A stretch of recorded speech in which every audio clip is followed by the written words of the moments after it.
यही आपकी कठोर इच्छा शक्ति होती है। और इसीलिए मंच पर बैठे तमाम महानुभावों के लिए मैं तालियां बजवाना चाहूंगी, क्योंकि इस कुर्सी पर बैठना गाली सुनने के समान है। ये प्रैक्टिकल बात है, कोई माने ना माने, ये सर पर जो ताज होता है ये कांटों का ही होता है। भाई साहब मारो नाम तो लीधो ही नहीं आप, तो मैंने जानता हाँ मारो नाम लीधो ही नहीं आप, अटू निकल में 2-4 जना ने सूर्य प्रकाश जी को भी ये बोलेंगे। दूसरी चीज मैंने कही सामाजिक व्यवहार। सामाजिक व्यवहार में हम लोग क्या बदलें? सामाजिक व्यवहार में हमें बदलना होगा हमारी एकजुटता को। हम यूनिटी में नहीं है, मैं सच कह रही हूँ। मुझे कोई पूछता है आप कलाल हैं, अच्छा कौन से वाले कलाल? इसका क्या मतलब होता है? मैंने तो आज तक नहीं सीखा, मैं तो बचपन से कलाल ही लगाते आई हूँ। मैंने आज तक नहीं सीखा कि सुहाग अलग कैसे होते हैं, मैंने आज तक नहीं सीखा कि मेवाड़ा अलग कैसे होते हैं, मैंने आज तक नहीं सीखा कि पुरबिया, टांक, वेगड़ा, जयसवाल, ऊंच नीच मुझे नहीं आता, क्योंकि मुझे लगता है कि मैं कलाल हूँ और मेरा पेशा दारू वाला है। और मुझे इसे कहने में कभी संकोच नहीं होता, इसीलिए हर चीज को मजबूती से कीजिए, गर्व से कीजिए, आपको लोग सुनेंगे और समझेंगे। तीसरी चीज मैंने कही, सॉरी सर मैं थोड़ा ज्यादा बता रही हूं, मेरा तीसरा पहलू था व्यवहारिक बदलाव। व्यवहारिक बदलाव में सबसे पहले आती है विकास की बात। जब आप विकास की बात करते हैं तो आप विकास किससे करेंगे? यूथ से करेंगे। लेकिन अगर यूथ की परवरिश की बात आती है तो आप यकीन मानिए आप में से कई लोग ऐसे होंगे जो परवरिश नहीं, बच्चों को नियंत्रित करते हैं। और ये बहुत कठोर शब्दों में कह रही हूं मैं, आप नियंत्रित करते हैं। थे यो सब्जेक्ट किससे ले ली दो, तने खबर नहीं पड़े बड़ा छोरी यू कर रही है, तू यो नहीं कर सकती थी, तू आटे बाद ने ऐसा कपड़ा किससे पहन ली था, तने पतो नहीं पड़े, तने यो नहीं पहनना चाहते तो। आप बच्चों को सुनिए। आप जब तक अपने और अपने समाज के बीच सापेक्ष होकर नहीं चलेंगे, सापेक्ष का मतलब ये कि आपसे समाज और समाज से आप, तब तक आप उस सामाजिक व्यवहारिक बदलाव को नहीं ला सकते। 3 पहलुओं पर काम कीजिए, राजनीतिक बदलाव, व्यवहारिक बदलाव और सामाजिक बदलाव, तभी हम बदलाव की तरफ बढ़ेंगे। और बदलाव हमेशा अच्छे हों ऐसा नहीं है, लेकिन अच्छे और बुरे की पहचान के लिए ये कांटों का ताज हम पहना चुके हैं। इसलिए ये जिम्मेदारी यहां तक छोड़ दीजिए।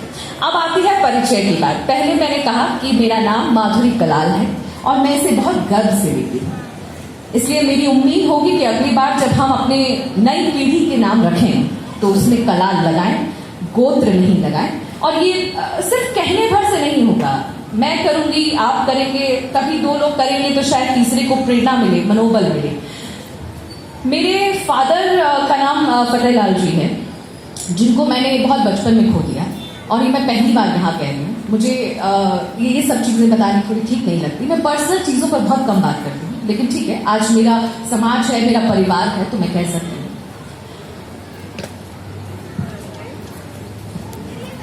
मेरी मदर का नाम सुनीता जी है, और मैं पूर्विया समाज से, जिस गोत्र से दिव्या है, मैं उदयपुर से ही हूँ। और मैंने अपने काम की शुरुआत, क्योंकि बोलना ना कोई आपको सिखा नहीं सकता है, आपको कोई प्रेरणा दे सकता है, लेकिन बोलना इसलिए मुझे अगर नींद में उठा के कोई बोलेगा एंकरिंग करना है, आई विल डू, मैं माइक लेके बोल सकती हूँ। तो जो मेरा पेशा था, जो मेरी हॉबी थी, वही मेरा पेशा है। और मैं एंकर इसीलिए बन गई क्योंकि मुझे बोलना आता था और अपनी बात को बहुत मनवाना आता था। तो मैं थोड़ी सी कन्विंसिंग पावर रखने वाली लड़की हूँ, मजबूत इच्छा शक्ति की लड़की हूँ। हॉबीज में बोलना पसंद है, गाना पसंद है, नाचना पसंद है, सब कुछ पसंद है। और एक घरेलू लड़की की तरह कुकिंग करना भी पसंद है। ऐसे कभी कभी कर लेती हूँ टाइम होता है तो, क्योंकि ये सब बातें बतानी बहुत जरूरी है। अच्छा, तीसरी चीज, कई बार आप ऐसा होता है कि मैंने नियंत्रित होने की बात कही, कई बार आप बच्चों को पहनने, ओढ़ने और उनके व्यवहार में भी नियंत्रित करते हैं। मुझे ये स्वतंत्रता मिली, मेरे को मॉरल सपोर्ट मिला मेरे परिवार की तरफ से। जब आई वॉज 18 ईयर्स ओल्ड, तब मुझे मैंने यहीं पे उदयपुर न्यूज से शुरुआत की थी, इन न्यूज से।